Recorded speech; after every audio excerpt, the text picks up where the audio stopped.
মন্ত্রীদের মধ্যে এক ধরনের প্রবণতা দেখা যাচ্ছে যে তারা প্রবলেম অ্যাভয়েড করছে। ইরান ঘটনার পর থেকে হঠাৎ করে বিক্রি বেড়ে গেছে। বিদ্যুৎ জ্বালানি ও খনিজ সম্পদ মন্ত্রী বলেছিলেন যে কোনো জ্বালানি সংকট নেই এবং সবাই যারা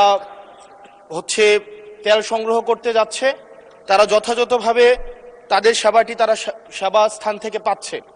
কিন্তু মাননীয় স্পিকার, আমরা দেখতে পাচ্ছি গ্র্যাজুয়ালি পাম্পগুলো বন্ধ হয়ে যাচ্ছে। আজকে সিলেটের পাম্প বন্ধ হয়ে গিয়েছে।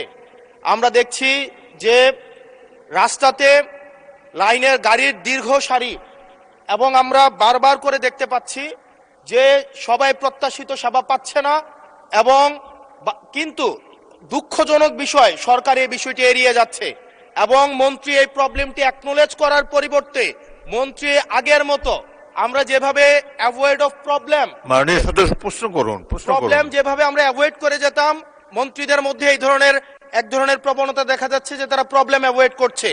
আমার মন্ত্রী মহোদয়ের কাছে প্রশ্ন, উনি কি দেখতে পাচ্ছেন না যে গাড়ির দীর্ঘ সারি এবং গ্র্যাজুয়ালি যে পাম্পগুলো বন্ধ হয়ে যাচ্ছে, সেবা কার্যক্রম বিঘ্নিত হচ্ছে, স্কুল বন্ধ হয়ে যাচ্ছে, সেই জায়গাতে উনি কবে নাগাদ এই সমস্যাগুলোর যথাযথভাবে উনি সমাধান দিবে এবং উনি প্রবলেমটি অ্যাকনোলেজ করবেন কিনা? ধন্যবাদ মাননীয় স্পিকার। মাননীয় মন্ত্রী।